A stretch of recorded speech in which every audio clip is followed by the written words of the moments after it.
Hey guys, what's up? This is Vapor Sean, second half of Vaportron with another Myth Monday. Now if you notice any movement in the camera or any difference in quality this time, we apologize. When we went to shoot this video, we found that the camera we normally use, we forgot to charge the battery. Sorry. So I've got Vapor Trevor behind the camera. Actually, it's my tablet. He's trying to hold as steady as he possibly can. Hopefully this will be a decent quality, and we'll be able to use this. If not, we might end up having to wait a little longer before getting this up. Today I'm going to be tackling the idea of exploding batteries. Now, I'm not saying it doesn't happen, but I am going to point out a few things that most people, when they hear these horrific stories, may not think of. For one, I know one of the cases that I read about while researching this was of a young man who had a removable battery for his vapor, and he had a spare battery. Remember, the vapor itself was in his hand. The spare battery was with exposed contacts in his pocket with his keys, which frankly is not a good idea. Now, I'm not saying it's his fault, you know, people are not perfect, and yes, there should be warnings on these batteries. This is one reason why I really wish they did have more regulation in this industry. Some companies are getting fed up with it and bringing in regulations and things like the ECTA to try and compensate for that, but it's not going to make up for it. Seriously, Canadian government, US government, governments in general, come on. This is a massive industry. While researching this issue, I found out that it's estimated 2.5 million people in the US vape. Seriously, it's time to get in and make sure that these things are the way they should be. But, that said, like I said, if you have any type of battery with exposed leads in your pocket with your keys, seriously, that's something that could happen with you. It doesn't matter if you have a spare battery for your cell phone. You don't keep a battery with exposed leads in a pocket with a conductive material. Okay? Another thing I read, like I said, 2.5 million people in the US, and over a 5-year period, they had 25 incidents total, most of which did not result in any injuries at all. That's 0.001%. Literally, that is 1,000th of 1%. It would have to multiply, you would have to multiply the number of incidents occurring by 1,000 before you would get to 1% of the people who vape. That's not even counting the fact that most people have multiple vapors at this point in time. So we're not talking about a huge number here. However, yes, it is an issue. Because of course, even if it is a small number, if it happens to you, the fact that it's rare isn't going to help you very much. So, simple. The majority of these incidents occurred while the battery was charging. First off, it's not a cell phone. Don't charge it on something that has a massive output. Use the charger that came with it. Plug it into USB 2.0 or something, just a regular USB port on your computer. Don't grab the most powerful charger you have, hoping to charge it faster. That's not a complicated concept. Second, like any battery, whether it be your cell phone, your camera, your tablet, whatever, yes, it is a bad idea to overcharge batteries in general, any rechargeable battery. This is not an incident. Yes, you hear about it more with e-cigs, but this is a situation that can occur with rechargeable batteries in general. I remember years ago when rechargeable batteries in general, rechargeable AA and triple batteries, were fairly new in the market, relatively new anyway, relatively speaking, of course. And my father had them for a while and heard about this happening with people recharging rechargeable AA and AAA batteries. And he stopped using them because he was afraid they would be a danger to his family, that it could cause a fire in the house.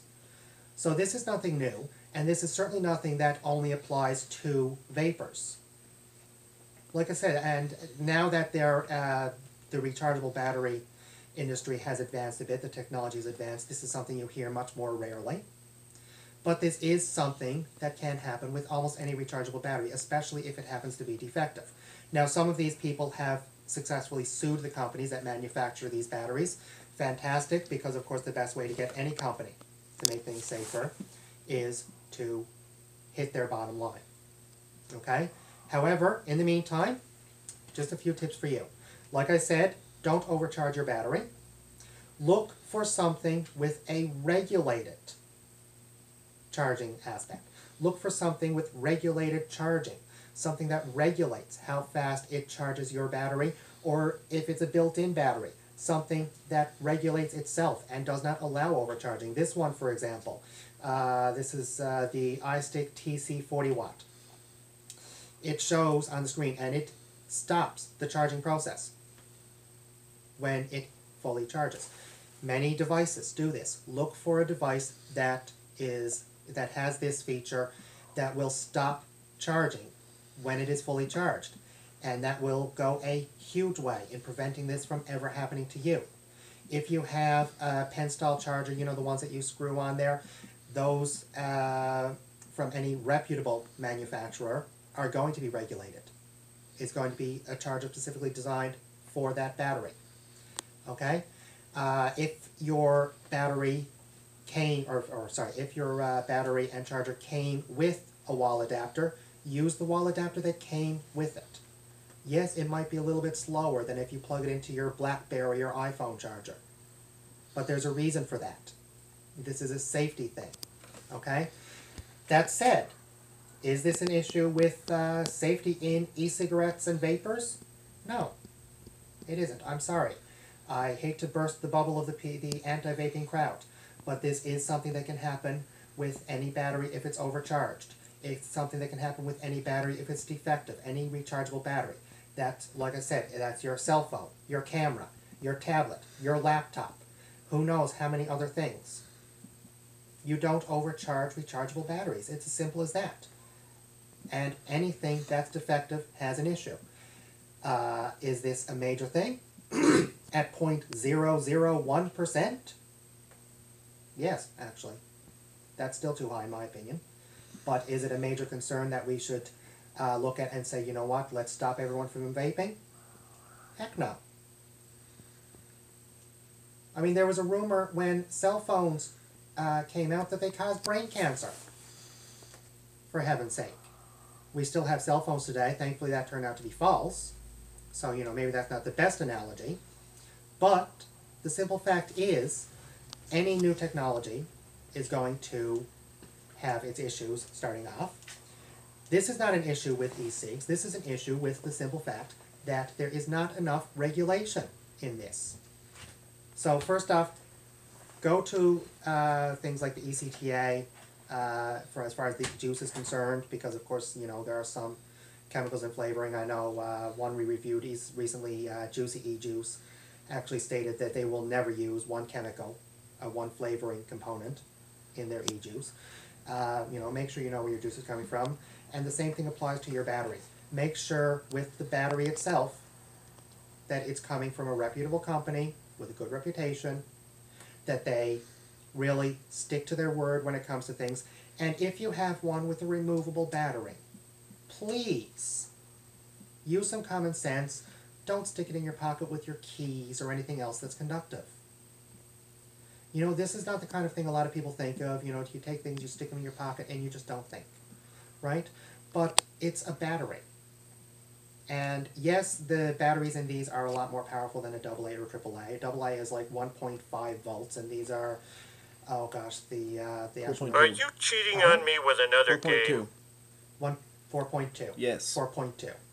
So yeah, that's almost triple the power of a AA or AAA battery, or a C cell or a D cell. They're all 1.5 volt, and that's just in the voltage.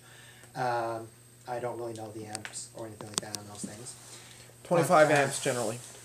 Oh, thank you. Maybe you should be doing this Myth Monday. Too bad you have to hold that thing steady. I'd be telling you to get over here. Well, I should say 20 to 25 amps. High drain batteries are 25 amps. Okay. So, you know, like I said, those are pretty high numbers for a small battery like that. So, yes, some simple common sense tips there. The most important of which is, first, don't overcharge your battery. When it's fully charged, unplug it. It's not that difficult. Odds are you're probably there waiting for it to charge anyway. So, you know, just unplug it. Second, if you have a removable battery, keep it away from conductive materials. Don't allow it to cross-connect like that, right? I mean, seriously, all it takes, I'm just going to reach for my keys. And think about it. The keys are metal, the ring is metal, all it takes is for this one to hit the positive, this one to hit the negative. And that's not that difficult in your pocket when things are moving around as you walk. So, you know, you don't put things like that in your pocket with your keys. You wouldn't carry a AA or AAA around, and that's a lot weaker, right? So if you're carrying an extra battery, yes, you know, if you want to carry an extra battery, fine, just put it in the other pocket and don't put anything conductive in there with it. That's a very simple concept, right? Get something with a regulated charging, make sure you unplug it when it's fully charged, and that's it. It's as simple as that.